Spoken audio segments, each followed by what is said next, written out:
Continuando con los temas de neumología, el día de hoy vamos a hablar de la exacerbación aguda del paciente con EPOC, enfermedad pulmonar obstructiva crónica. Mi nombre es Félix Llanos Tejada, médico neumólogo, servicio de neumología del Hospital Nacional 2 de Mayo. Este tema lo hemos básicamente resumido de 4 bibliografías. Esta primera bibliografía de la revista Neumología y Cirugía del Tórax, que habla del manejo de un paciente con EPOC inestable.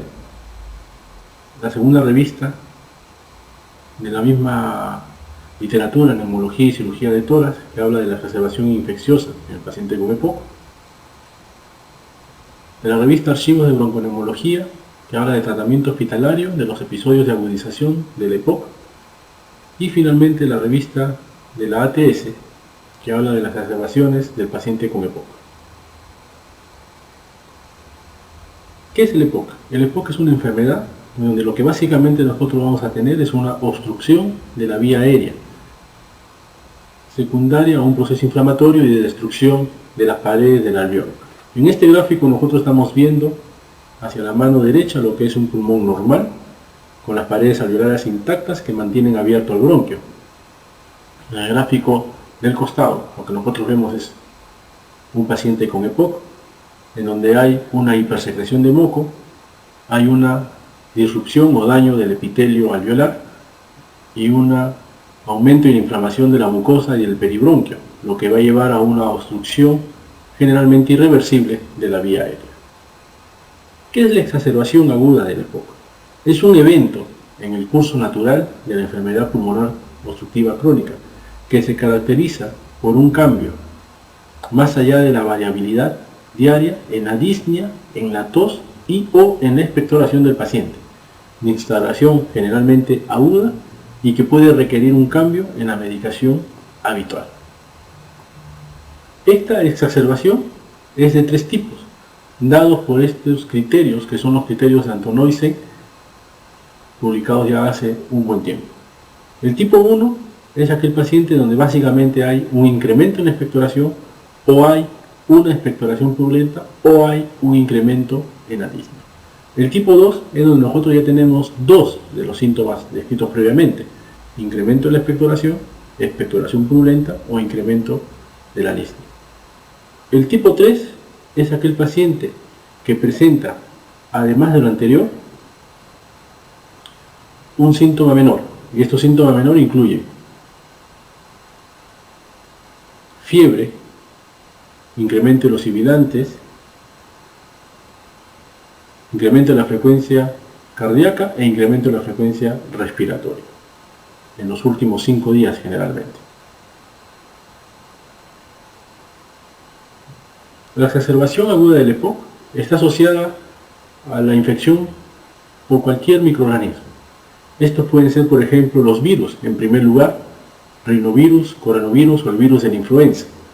También a la infección por bacterias, siendo la bacteria más importante en un paciente con EPOC el Haemophilus influenza como causante de neumonía, también seguido del Streptococcus pneumoniae o neumococo, de la moraxella o de la pseudomonas.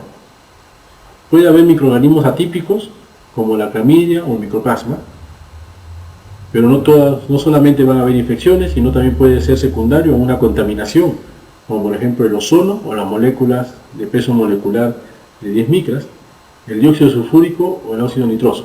Otras causas son el cambio de la temperatura, la interrupción del tratamiento y hasta un 30% de los casos la exacerbación se da por una etiología desconocida. ¿Cuáles son los patógenos que más frecuentemente van a estar involucrados en la exacerbación?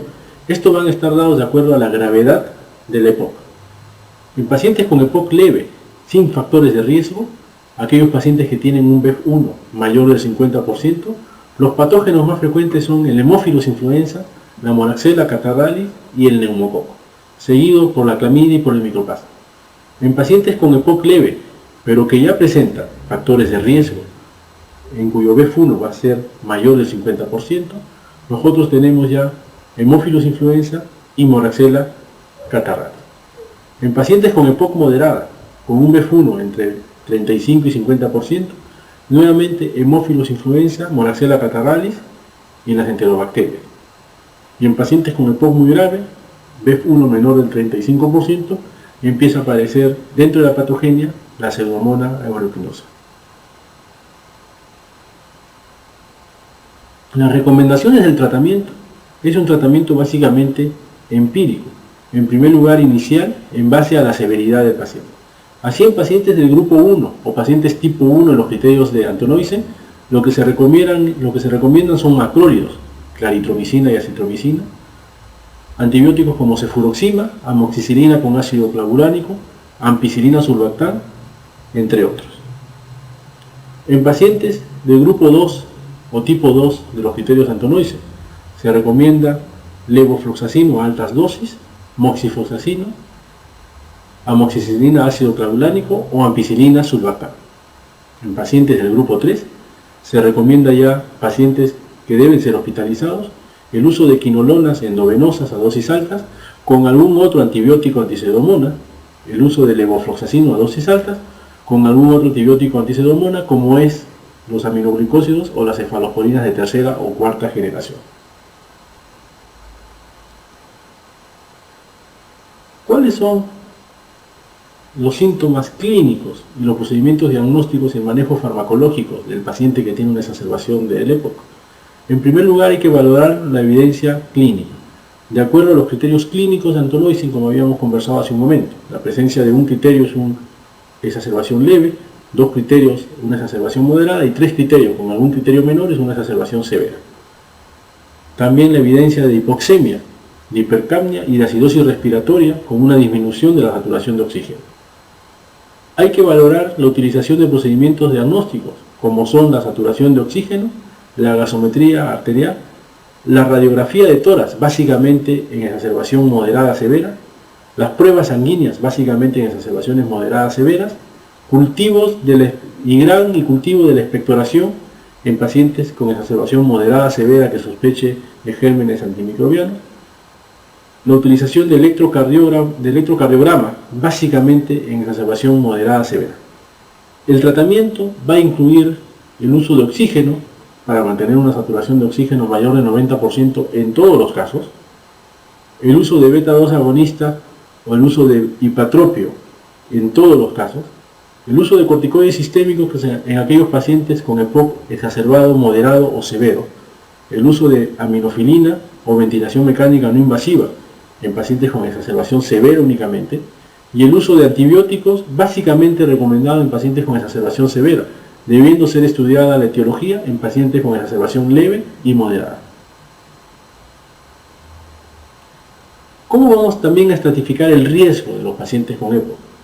Aquellos pacientes que tienen una exacerbación aguda le vamos a denominar no complicados si es que tienen un BEF1 mayor del 50% del predicho, una exacerbación, menos de 4 exacerbaciones al año del EPOC y si no hay ninguna comorbilidad.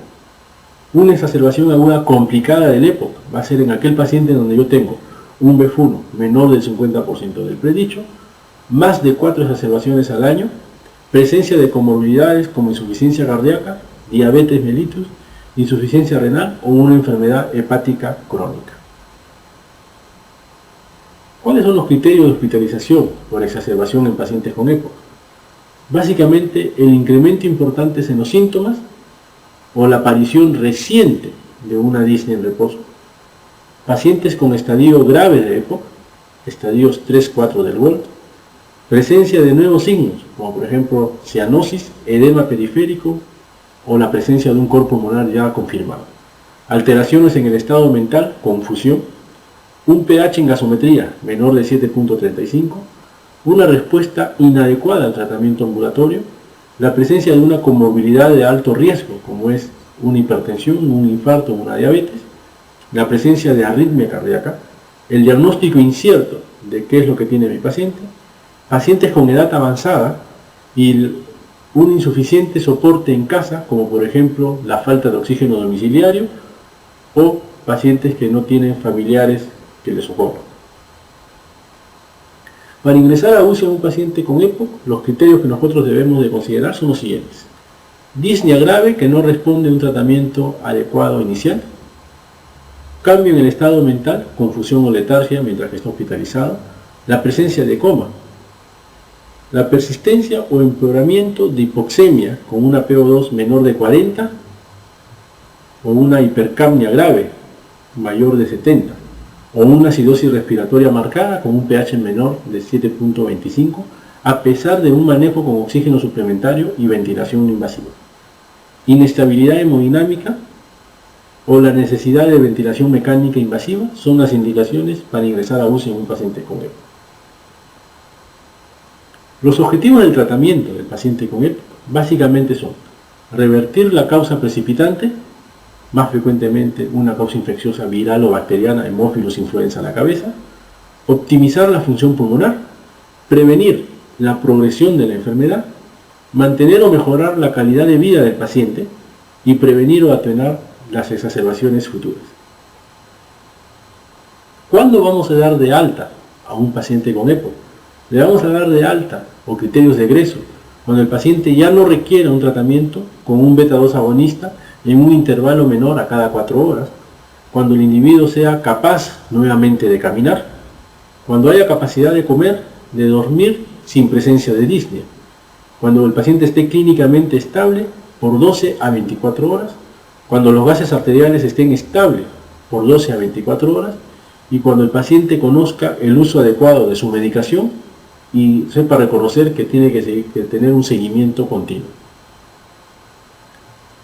Las indicaciones de la ventilación a presión positiva de modo no invasivo van a ser criterios de inclusión, disnea de moderado a severo con uso de músculos accesorios y o movimiento paradójico abdominal, acidosis respiratoria de moderada a severa con un pH menor de 7.30 pero mayor de 7.25 o una hipercapnia con una presión arterial de CO2 entre 45 y 50 y una frecuencia respiratoria mayor de 25 por minuto. Van a ser criterios de exclusión cualquiera que se presente, cualquiera de los siguientes, así se tengan todos los criterios de inclusión. Un paro cardiorrespiratorio, una inestabilidad hemodinámica dada por hipotensión, arritmia o infarto, alteraciones graves en el estado mental, alto riesgo de broncoaspiración, secreciones bronquiales viscosas o de difícil manejo, cirugía facial o gastroesofágica reciente, trauma craneofacial, anormalidades nasofaringias permanentes, quemaduras en el rostro u una obesidad mórbida, son criterios de exclusión de una ventilación mecánica, una ventilación a presión positiva no invasiva, y estos pacientes, si lo requieren, van a tener que ser incluidos dentro de los pacientes que van a ir a UCI.